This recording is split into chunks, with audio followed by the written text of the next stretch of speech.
بسم الله الرحمن الرحيم. الحمد لله رب العالمين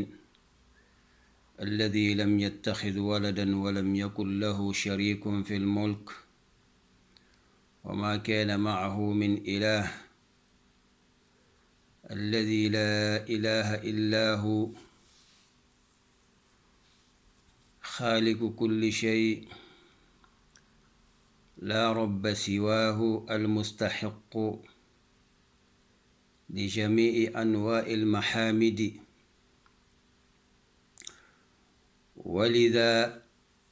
قضى ألا نعبد إلا إياه، وأشهد أن لا إله إلا الله ولي الصالحين، وأشهد أن سيدنا وحبيبنا محمدا رسول الله خير من وطئ الأرض قدماه، وعلى آله وصحبه ومن تبعهم بإحسان إلى يوم الدين، ثم أما بعد. أمبي على تنو كعلى كنمالو كعلى بركلا مسابا ألم من كدلفين بيدان مسامي يكلندي فلانان تالا على لني باتو كاكا ولكو سواكا واجبيا أنكا كاني على كلمبي باتو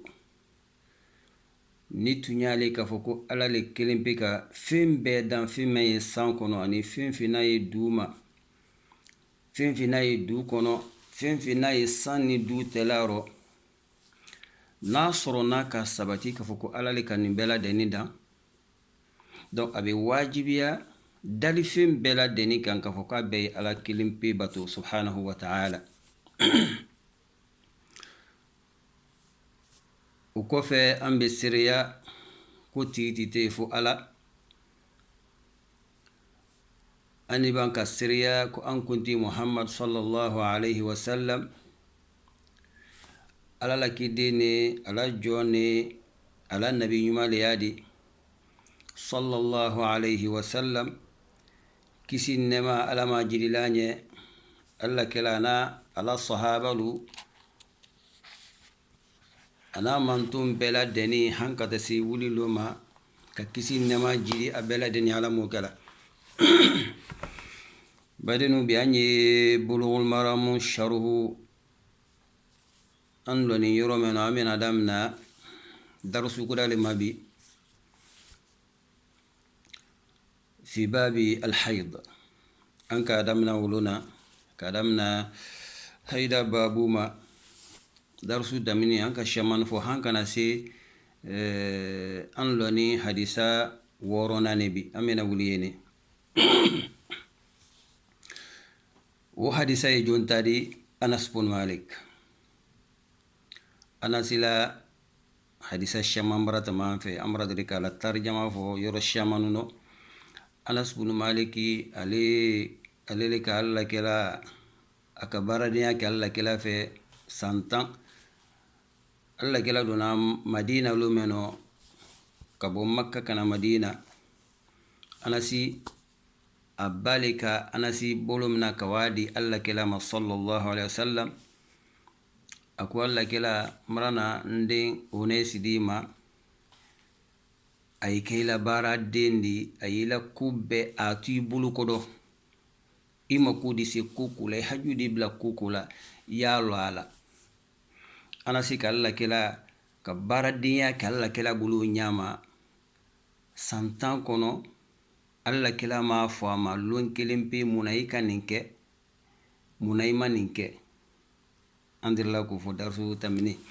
ni yana sila jodo ni iraka la ka iraka ka fukatre yi jo men ka fangatun kabu alla kela fana sallallahu alaihi wasallam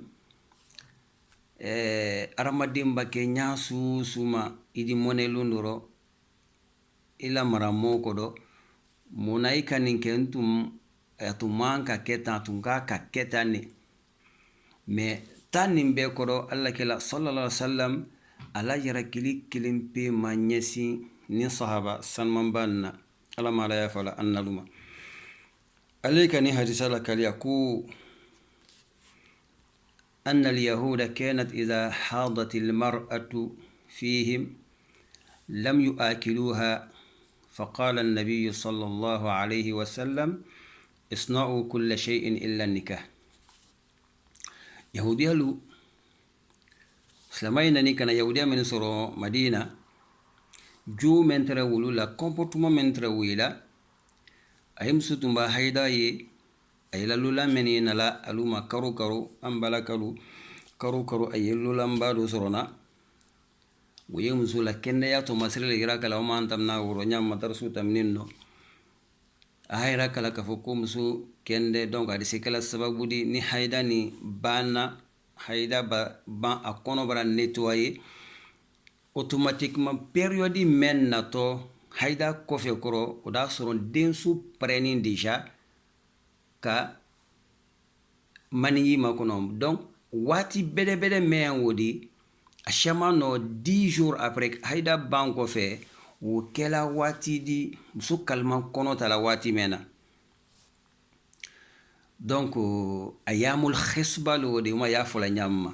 donc du kulo me wati wo du mama ni fembla la kona shama no man sabala dunya ko fe adike denye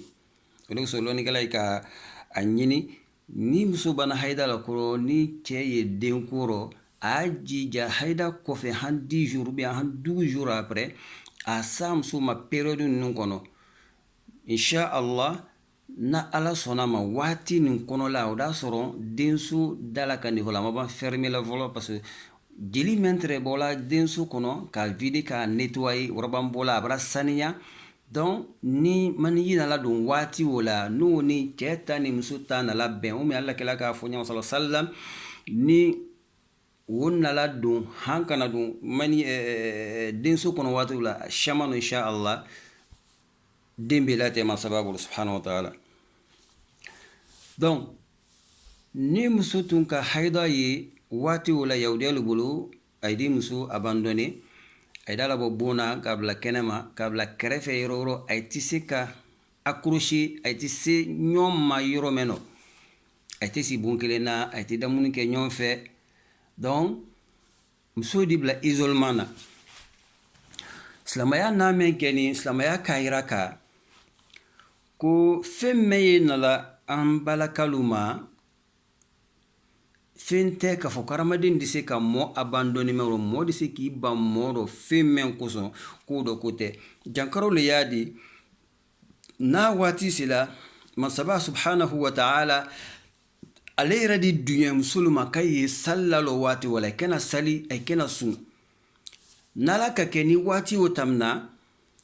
sali menu keto wujuluti sarala mais sum menu keto ni sunwo madon aydu wodon ni sunkaro bana wati mena parce que muso konoma ye contenance la maya bulu mi momme haida to ye contenance la maya bulu mi momme jankoro to ye parce que ni haida nala aye muso lanfo yala le jeli meni bola odi ani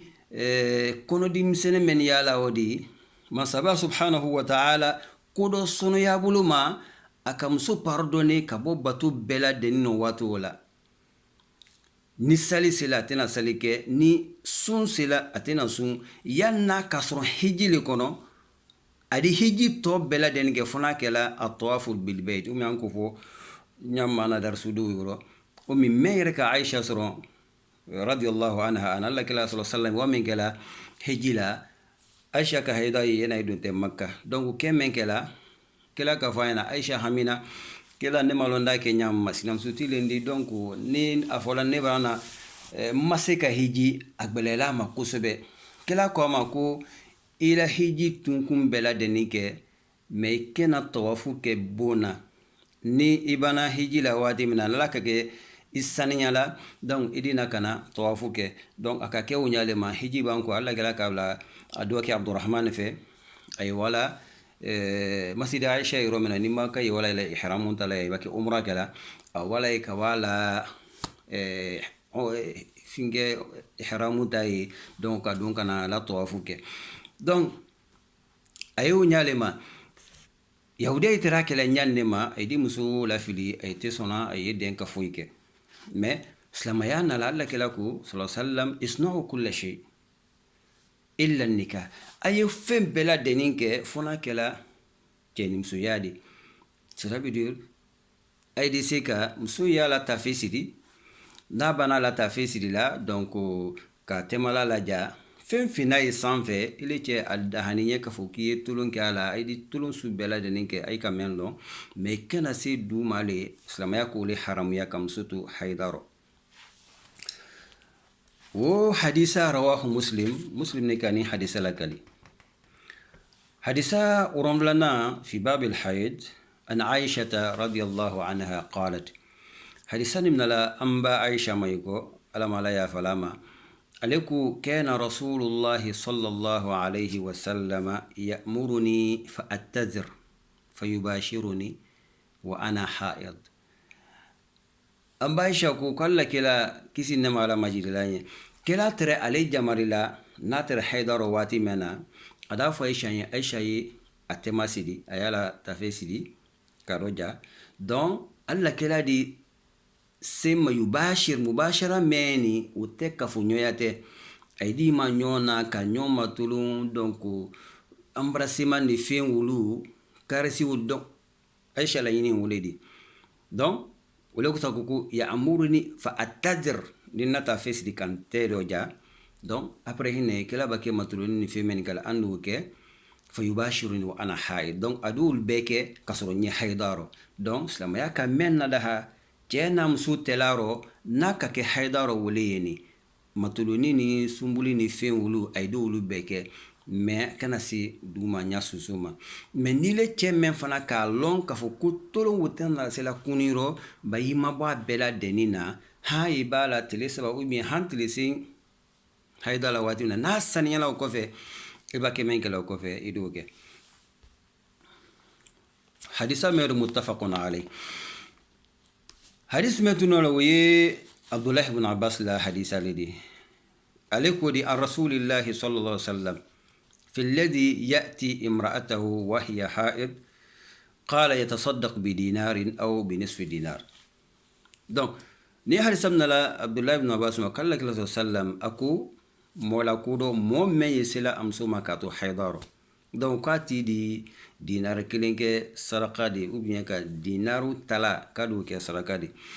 mais hadisa meni rawahu al-khamsa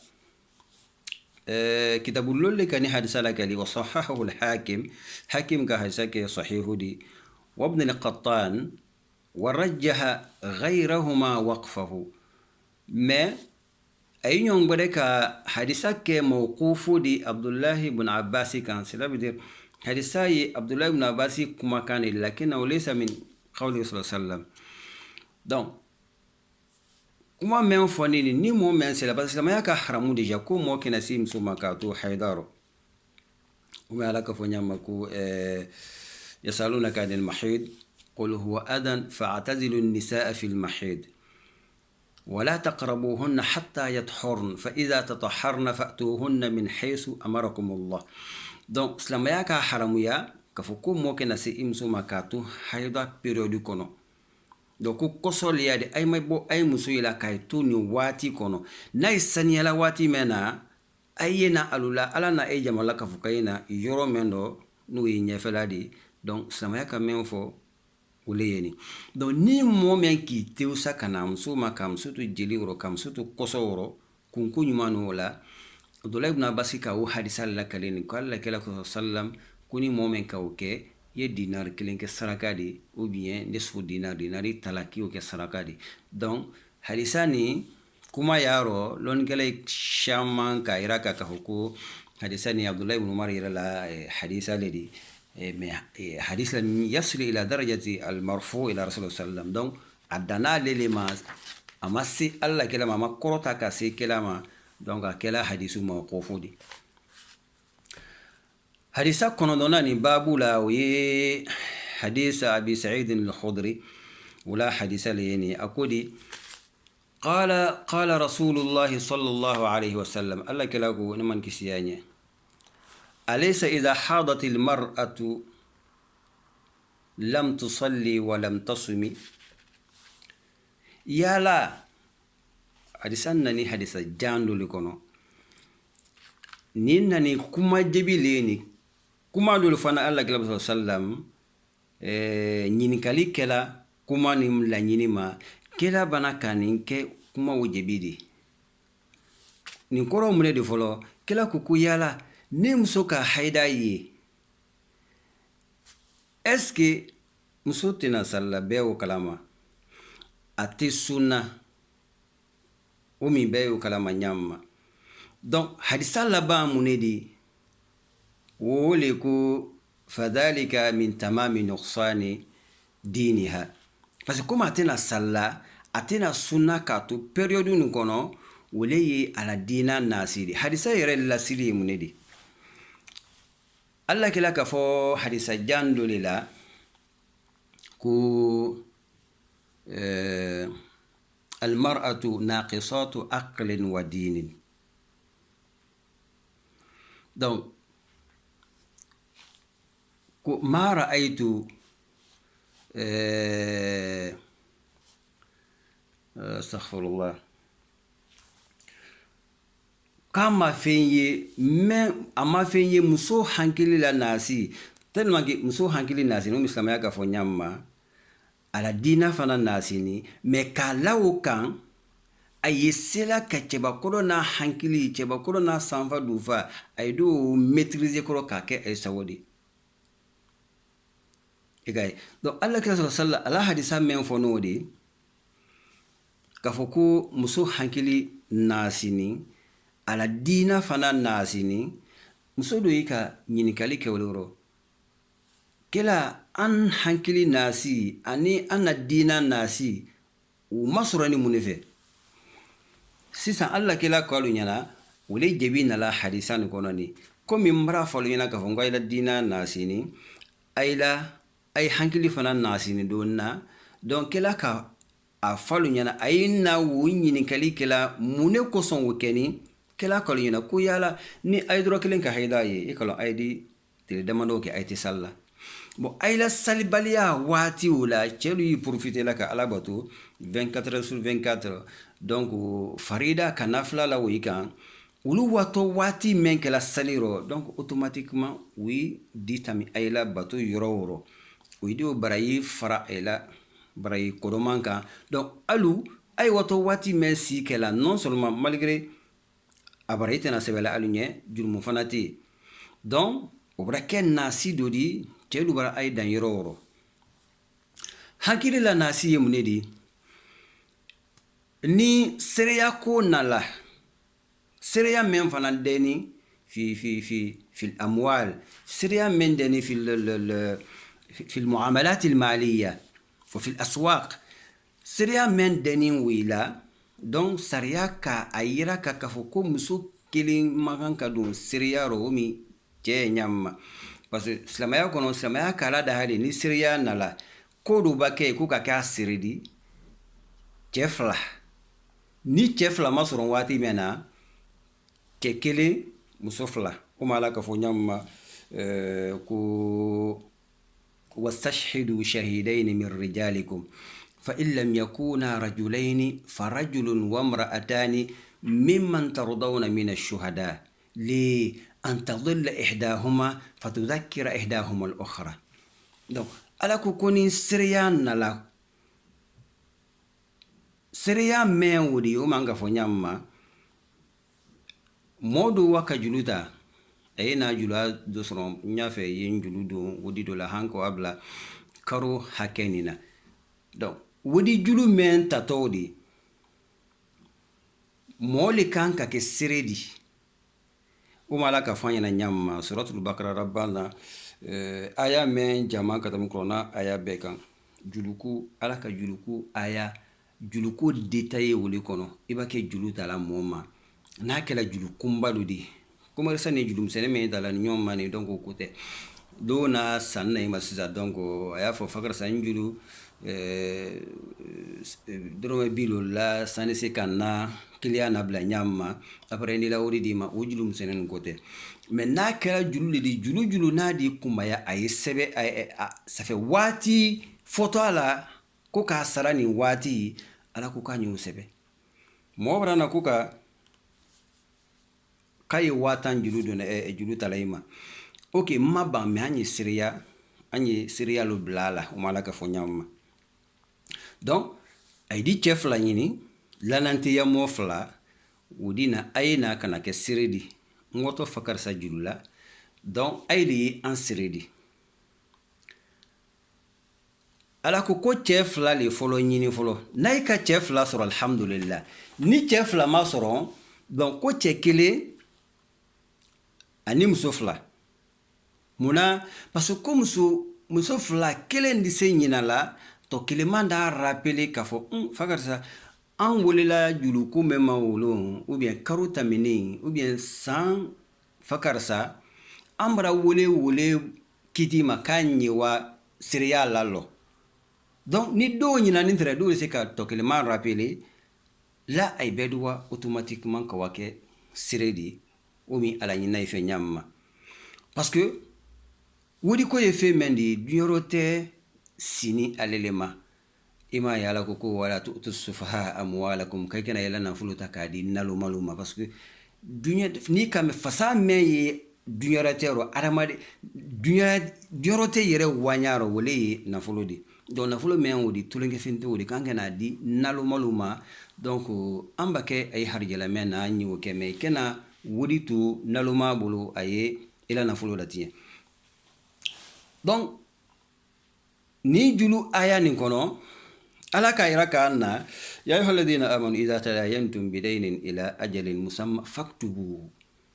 nay ka almu'min limanan ay ba kɛ julu tala ay ba kɛ julu duna ay ni ɲɔn na ka wabla waati a y'a sɛbɛ nay ka sɛbɛ wali ka ɲi waliyaktub baynakum katibun bil adl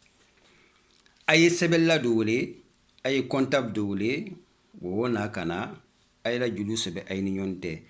telen na munna la ko telen na parce que mɔgɔ min natɔ ka na sɛbɛnli kɛ a ye ni ɲɔgɔn tɛ nin a de se kɛla o ti mɔgɔ min na ni julu ta diya i da sɔrɔ n'o ti suduma ɲɔgɔn na a kɛna na sɛbɛnli kɛ o ti la faveur la o kɛtɔ ɲuman de kan sisan ni 1000 de julu ta nin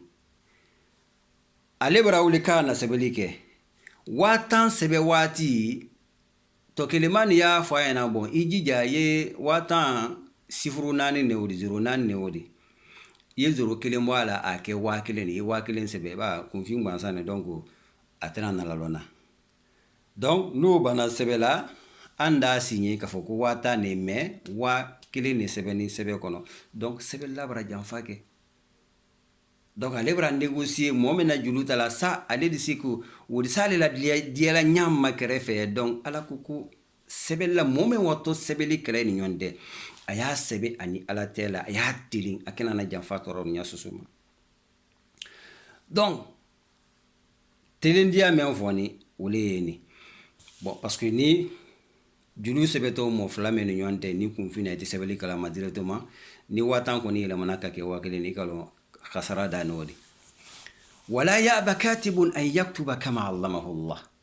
مؤمن ولني كان سبليك إلي كونتابلو إلي كراموك إبرا ولي كفوكينا كان سبليك جلومانتي فلان يونده منا جلولي منا كاينا كان إلي ياسبي با ألا لكاني لوني ديما ألا كوكيكيني باندي إبا ولي باكي أوكيباسيون فويلة ألا كوكينا يناني سبليك أيني يونده كما علمه الله ألا كي لوني ألا كالونيا من كارفا يلا كبني ni sɛbɛli ma i de se ka nin traité ɲama ka sɛbɛ comme il faut i y'a sɛbɛ o ma ala ka lɔnniya mɛn di ma i y'a lɔn k'a fɔ ko lɔnni mɛn i bolo ala le k'a di ma donc i jija i ye nin sɛbɛli kɛ mɔ fila ni ɲɔgɔn tɛ donc falyaktub walyumlil alladhi alayhi alhaq subhanallah ala ko k'a y'a sɛbɛ donc abake sebeli kela fana julu ye menna ule ye afola. Cela veut dire nele nani julu tala fakar sama nga julu dun watanna julu tani mome mo uta sebela de uta fola de parce que l'homme non ala fo l'homme na julu sara wati sela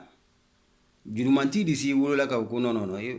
a filinne no te nga menta ma wuleni mais ni foli bola ile re daro ile re menna julu tala fola kile re ya sebe donc a chama no wo sosoli koni wo sosoli kado donc ala ko liro ko mo men re na julu tala woti ya nyafo nele ka watan julu ta fakar sama hanka wabla karukuda tilulu alele keto a dicté la voilà ala ka men fo woli a fola o nyalema nele na watan julu tala fakar sama hanka wabla karu fakar sa donc alele wata dicté la wal yattaqillaha rabba abaka nyafo la fana asila ala nyede ala biri sara kuti nbela sebelila abru lo telena mais julu mo menna watula julu nyafola a fo wati bulu ya fo ni telen fana la ala nyeslanye fana la ala nyeslanye do aro wala yabkhas minhu shay akena foina si juluro julu ya la nyama a nyafo nyama comme il faut peut-être aleni anato na fulo tala mema tumoro tuluko la na la fo nyafa sonuma amma langene ma yabake do ya sebe error bulu ma nyawma de fo dije na siri sedo na ro nyadoma donc ala ko kay islam ala nye a julu nyafo sebe la fana ye julu sebe bil adl ali fana islam ala nye a nyaforo ولا يأبى كاتب أن يكتب كما علمه الله فليكتب وليمن الذي عليه الحق وليتق الله ربه ولا يبخس منه شيء فإن كان الذي عليه الحق سفيها أو ضعيفا أو لا يستطيع أن يمله فليملل وليه بالعدل ألاكو كمي جلوبي مؤمنة جلومانتي وليكا أنك أديكتي جلوبي على alele kanka fo juru jatini na hanka wabla watini na kasro momena juru tala nalu male yadi ou bien mo façon d'adi mo l'enfou yani l'enfou ya façon de ya fadiro donc a tissé exprimer la comme il faut moro dagbaran yala ou bien a nya fo l'enfou ye ala koduro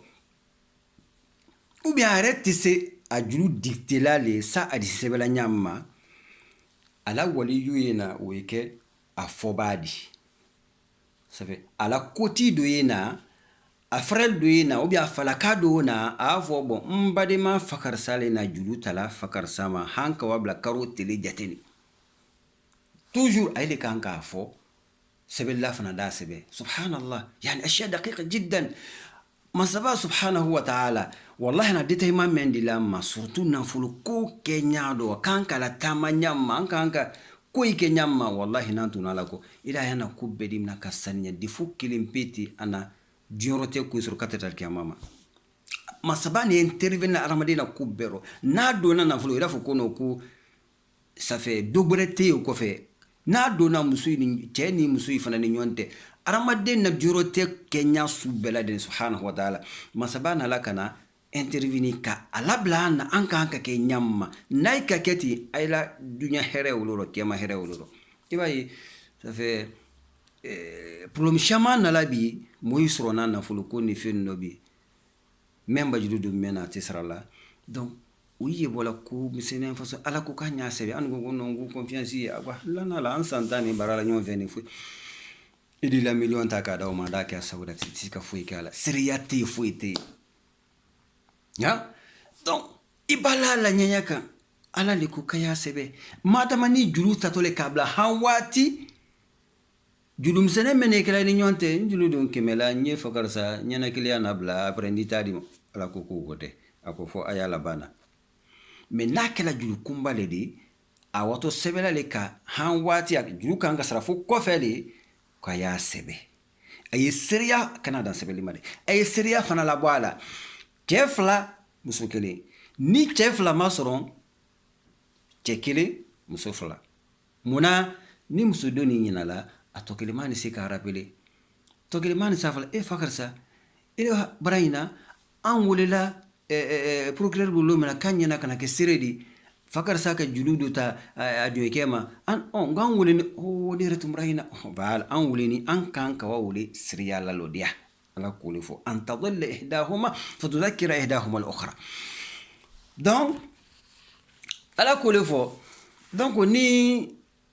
julumanti n'o kɛla mɔgɔ lanfoni di n'o kɛla mɔgɔ di d'abord amena tɛ se k'a yɛrɛ exprimer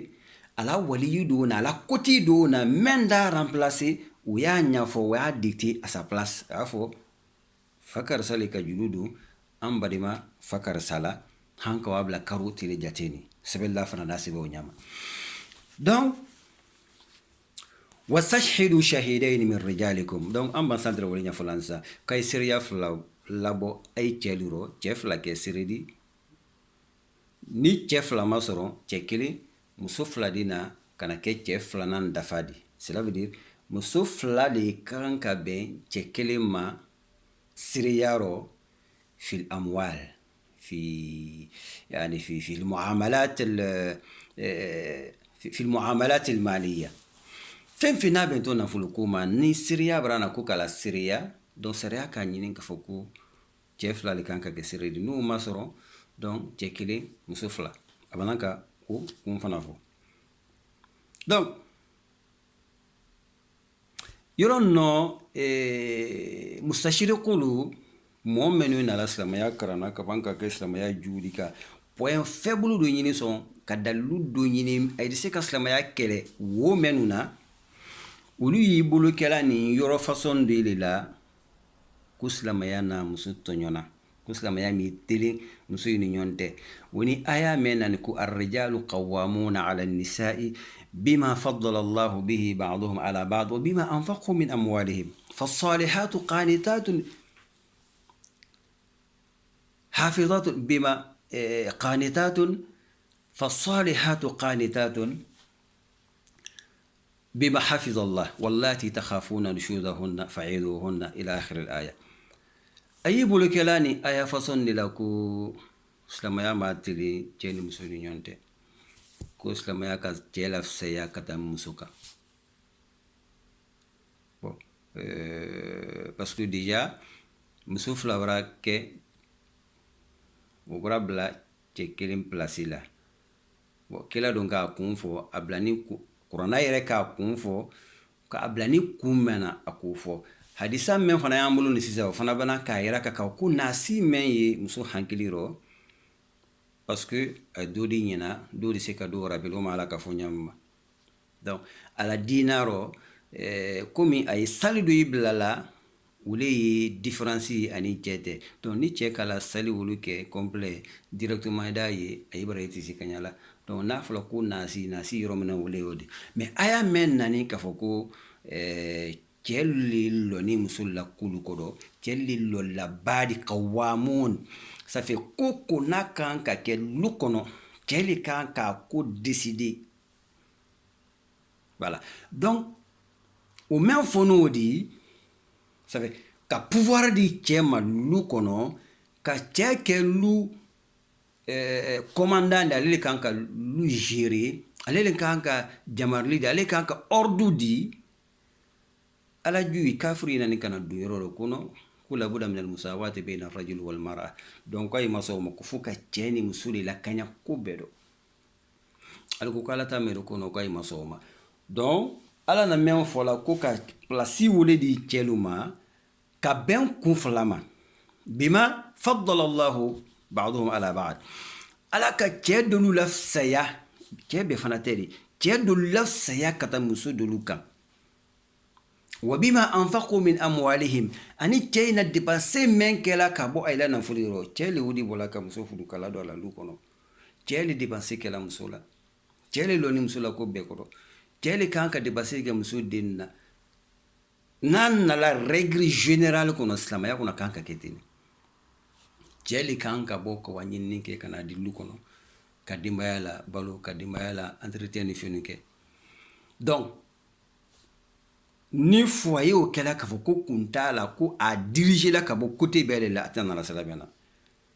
cɛ de se k'a muso consulter ka hakilina yira k'a la a di ɲɔgɔn ma dɛmɛ hakili rɔ wa shawirhum fil amr silamɛya yɛrɛ waɲale o de a ye ɲɔgɔn kolankodɔɲɔgɔnya k'olu dɔ ko minnu b'a kɛ ye cɛ da muso ma ɲininka an kan ka nin mina de an kan ka nin na de dɔyaman tɛ o de foyi ala wuli a la foyer la kanda de ma mais kun de ye lumala la ala ka wele samantiya ta k'a di cɛ ma o t'a yira kala ko cɛ ka fisa muso di abadan muso joli joli ye minnu ka fisa ka tɛmɛ cɛ dolu kan a yɛrɛ tɛ taa ka si o tɛ ban wala batulamuso minnu tɛmɛni a tɛ ban tariku kɔnɔ ala wala muso bɛɛ dɔ i fana dila cɛ jahili dɔ i ma cɛ koron dolu ma olu ka fisa o ye di donc ala ka samantiya fɔ yɔrɔ min na an y'an jija an y'a bila o hududu kɔnɔ mais a tɛ k'a fɔ k'a ka fisa di alabada diina rɔ ko gbɛrɛ le rɔ a ka fisa di kun mɛn na diina na ni kana wele ɲɛfɔ an ɲɛna ni wele ye seereya de ye seereya mɛn de si kɛla nafolola ka ninnu dɔ parce que ne kama fɛnɛ seereya dɔ ye na la muso kelen pe la seereya le na la ye cɛ mako tɛ cɛ la seereya la ye munna hali mɛn ko k'a fɔ ko cɛ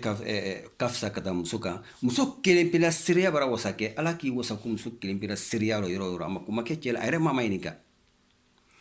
o dɔ ye mun de ye ko kola de dɛ muso la ko la muso yi la ko mɛn bɛntɔ a yi la yali ka damina haida ni ma fɔlɔ minnu landasi ma ni muso nana lasi cɛ bolo karo saba si la sariya ko ko muso ye gbɛli ça fait gbɛya ko saba le ye o laɲini mun de ni cɛ ko a muso ma ko n t'i fɛ yatarabasna bi anfusihinna thalathata quru quru lɔnnikɛla yi ka o fasare imma a yi kɛ haida de ou bien a yi kɛ saniya de kuma laɲini mun de cɛ bara muso bila karo na k'a fɔ ko n t'i fɛ ok o kɛ ni karo teli lolu kɔntɛ de lamina mɛnu ko ko quru kɔrɔ ye haida le di donc n'ala kɛ kɔrɔ wodu sagbɛ kɔrɔ muso ka haida ye ala kɔntɛ bara damina donc k'a bɔ ma hinɛ han kasa la haida filanan ma donc haida kelen bara kɛ après karo di tourne ko a di haida filanan ye donc a di tourne ko haida sabanan b'a ye n'o yela o ba tɛ lo mina kɔrɔ ala edda bara ban donc n'a ka sɔrɔ cɛ ma la kɔsi o kɔnɔla rɔ a bara haramuya ma muso dɔ ala mo ibara mais a kan ka landa ni si a cɛ bara le bon mɛnu ko no ko tuhuru le yadi mɛnu ka kuru u fasare tuhuru la saniya la olu ko di cɛ bara muso fudu sa karo teli lolu ok muso di to ɲama haida ye n'a ka haida ye la kɔntɛ madame na fɔlɔ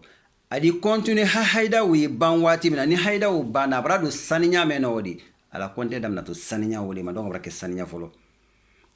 fɔlɔ man t'ale o de donc n'a kɛla saniya de saniya dati jaman ka tɛmɛ haida ta kan donc a di continue o ɲama fana ha ye haida ye karo do fana ma n'a k'o ye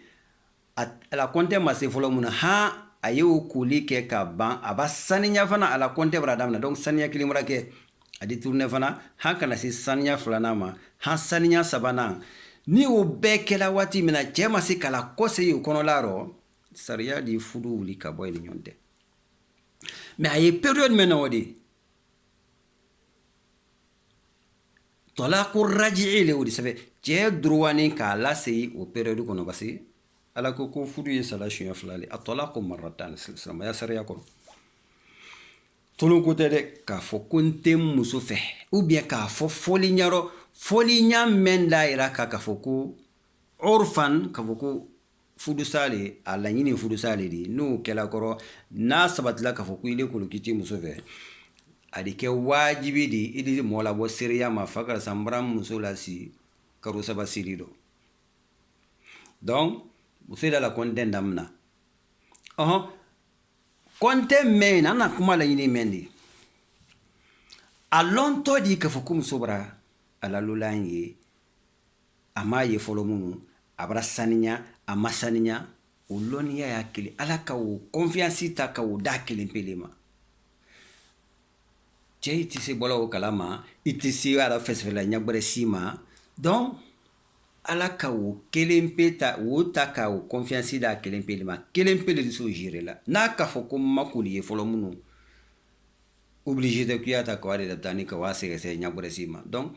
mais parce que a de se o kɛla sa de se ka temps perdu cɛ ka ɲa ma sa cɛ de se k'a lase mais a yɛrɛ la seereya yɛrɛ ka k'a fɔ ko n bara koli ye n bara hayida ye n bara saniya donc masaba ka o koɲa o ta k'o seereya ta k'o di a kelen pele ma donc c'est pourquoi silamɛya nani ka na nin ɲɛnabɔ k'a yira ka an na donc a kɛna kɛ cɛ dolu ɲɛna k'a fɔ ko pouvoir min dina alu ma k'a dini alu ma ka alu ça fait a y'a ye musolu mina ka kɛ fɛn gbɛdɛ di ala ma le jamariya mɛn na non déjà cɛ ni muso ala ka di ɲɔgɔn ma le hina o jagala bainakum mawadda wa rahma kanitiya ni hina masaba k'olu bila ay ni ɲɔgɔn tɛ fɛn fɛn n'a ye dictateur pouvoir façon dɔ di mɛn ala ma jamariya kɛ mɛn na o kɔn ni silamɛya kɔnɔ kila n'a la denbaya tere ɲama ni ka wolu tɛ ma fɛnɛ alla kila ma deli ka kuma jubu a da kɔnɔ olu kelen pe kala sa muso ma ka tere k'a bolo ye sama silamɛya ka gbasili haramu yale ka tɛrɛtɛ ɲako dɔ ka tɛrɛtɛ yɔrɔ adamaden di se ka defo sɔrɔ yɔrɔ mɛn na silamɛya ka gbasili fɔ yɔrɔ mɛn dɔ a barakɛ dɔ gbɛdɛn yɛrɛ yɛrɛ di i ba kɛ muso jodo na sabe jodo gbasili na adamaden ma se solution foyi de sɔrɔ na fo silamɛya ka a lada hen yɔrɔ kelen wole a kɛ gbasili fana di kila bana k'a fɔ ghayru mubarrah a kana kɛ gbasili mɛn se k'a madimi mɛn se k'a lebu mɛn se ka fɛ bila la han a di salo mɛn n'i t'a fɛ fudu wuli ka bɔ a kunna a wala mɔlu bara hali mɔlu fana kɛra fɔ fudu sata nu bara a ye don ɲa la a ye denmuso ye tɔɔrɔya mɛn dɔ a si mɛn a tɛ nana sela bɛnna donc silamɛya ka fudu sa la da hako façon wuli kosɔn sa muso kana na tɔɔrɔ a kana to sɔnja kɔnɔ ha ye salo mɛn donc ala ka bɔnda d'a ma donc ni cɛ k'a kɛ sa ka to i profiter la k'i ban fudu wulila muso kunna a dɔ y'a tɔɔrɔ la donc muso dɔ y'a fɛ k'a ɲini ka bɔ fudu nin kɔnɔ a kana i ban dɛ muso la droit le y'a de mais ni cɛ k'i ban ka i ban fudu wulila kunna solution dɔ ye ala ka o di muso ma n'o ye kholo di muso de se ka fudu bɔ a kunna ne t'a dɔn o kɔ ala k'o sariya d'a ma pouvoir y'a bolo k'a yira k'a fɔ ko jɔn t'a de k'a yira k'a ko sariya y'a bolo silamɛya ka sariya d'a ma mɛ se ka a se k'a yɛrɛ défend mɛn na n'o a nana se o niveau la donc silamɛya k'a ɲini n'a fɛ dɔrɔn a ka fudu nafolo mɛn di ma y'o la kɔse a bara ban fudu de wuli ka bɔ ale kunna mais yena ye se tɛ o niveau rɔ a ye tamutɔ étape mɛn na o le ye o de donc tɔlaku ye suɲɛ fila mɛn de ye n t'i fɛ suɲɛ kelen a filanan sariya d'a fɔ kɔnɔ i bɛra si dan na o de i bɛra muso furu sa suɲɛ kelen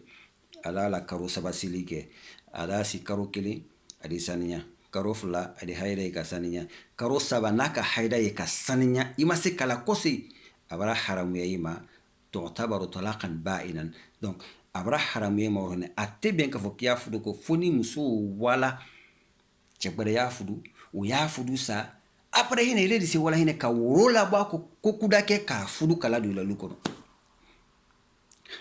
bahaya na société ma fɛnɛ bi muso ye fudu sara ɲam ma do da muso fudu sa sidiya kelen no sunyo wa kelen nti fembri haramu kan su be fen finali ke kan kuru na da bela sar muso ga ok non seulement tana dana ma ade muso bulu fen be ta kala sar kenama ah non sariya ko le al mar'a al mutallaqa muso men furu sana kan kala landake lu kono le jela lu mali ikokita fe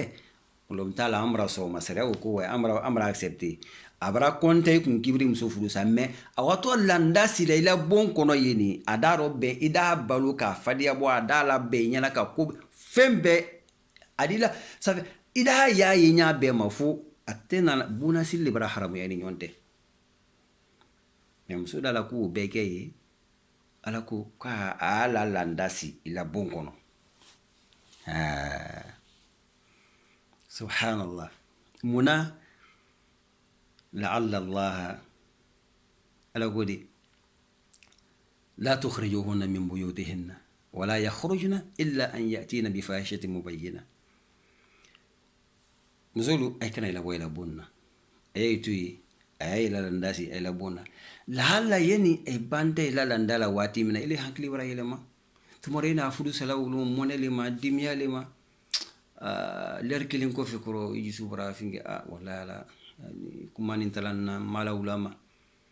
donc isa négocier la koro fakar sa funi ya fala donc beni shitana lema donc mri la kosi idi siriya bo ala bra la kosi moti wa kalama ay bansani wodi mais naka soron ile bra bulu fi na sari muso barata ka wada bra mul bra di marshi kuda damna wodi fudu yele di wole urutan disidi model damna tole yena site obema ala ko katu nyako do jo abatu nyako do ayila damnu kanka damu ya balula ka fembe kanye ashamano yeni karo kelin da foto wati mena delle dina kana deli ou bien il est redaillé vraiment ku menkina re masini bero directement réconciliation na koro adisi musu yala donc la koseli o disekela kumakando o me adisekela nyama kase musuma ni ya fe ki muso la kosi nyama ay koro sabasiro ida la sika afanya na nele tunga ifudusa mais mara la kosi ibra ke muso du mitre nyama koroma kele ayera maso bema ale muso bratu nya ko rego ki men ite men fe jo donc fana la benkela donc awraire robben londro ka ça fait ka irebla nyado ma ala wara ke lera fana bra fitna ko ka sama dro kam na ko ka do de bona directement wara ko sika ke musodi bo saria ka o faveur de mahanchien fla et da fo chien ke lentife donc adi karo sabasi ke o nyama ha na la landa bana chien saba yeni o bande kala ko sei donc o kiti bara stopper mais abra konte ka fo kibri musu fudu sa chien kele o saria ko no tena facile yal na ka sobre bara la ko sei après et da fo fana konti fe saria ko da ida no di tetam na wala asabana mbake lo meno ko bara haram yima jebre le sabari fla ala la landa ke go chien gilen chien fla han chien saba ini chien sabana mbante ikala kosi adi kosi musu yala mais c'est fini katoroji le nya fe ni atalale nena ko ka fo kondi fe musu bara haram yima hine iwata la kosi la wati mani iba na bana la nalla ko abra muso bo abra a wafudu yorogbere woti banka fudu sa lauro hine ele na la ita floka ko muso ko le ko na woro tan yaro no ila woro tan dati braba e wala le ko woro tan bare labo a fo ko nyife ye banaka fudu le fana omi ye sungudu ne fula nyama omi ça fait ko to madre ka do ay ni nyonte folo mais fala na fudu ko no bi fudu men sara nyasunu makaban ay do fana ko négocier ka o muso itakana la don du kono fana yalo ka kay zinare la wala jene yalla wade den de mbasoro ni fudu su kona be nyamo dine di hanlo men maranye ni ka muso fudu sa chunye saba chunye fla a sabana ko fe a fudu brasa abra wala mo ibra yiwa fana ki o négocier la kana do nyama mo gode ma fudu folo munu ay jinaale la a ñana société mo fene donc kiti men yeye o doyli ni donc faramaden ya lon ka fo ko ala men ka aramaden ya dan aka lon ka fo ko aka pouvoir do karfa modo la ka don to ku mena ale ala kilin peligolo le hikmatin ya'lamu hakimuni aladi aka lon aka wula wuli ku mema kun fula tisikala ko la donc fo kele ne ke wule kan ka ordre di wule kan ka cour gérer donc ada nyoma de mo nyama ka ila foyer la wanye fe donc men ne traye an dar sudi bi donc bulu maramu kono alhamdulillah ala barake mso ila kunya warana do kono donc fanya detay mani baso yoron ñaminin donina donc au contraire moyi ala ñinna kafri ala ñinna kaslamalu lafidi men tay la dinay kalama bake ya fe ka sika dayro yoro men do doylendi donc adina famu yadam ala mukela rabbana atina fid dunya hasanatan wa fil akhirati hasanatan wa qina adhaban nar ربنا لا تزغ قلوبنا بعد إذ هديتنا وهب لنا من لدنك رحمة إنك أنت الوهاب سبحان ربك رب العزة عما يصفون وسلام على المرسلين والحمد لله رب العالمين والسلام عليكم ورحمة الله وبركاته.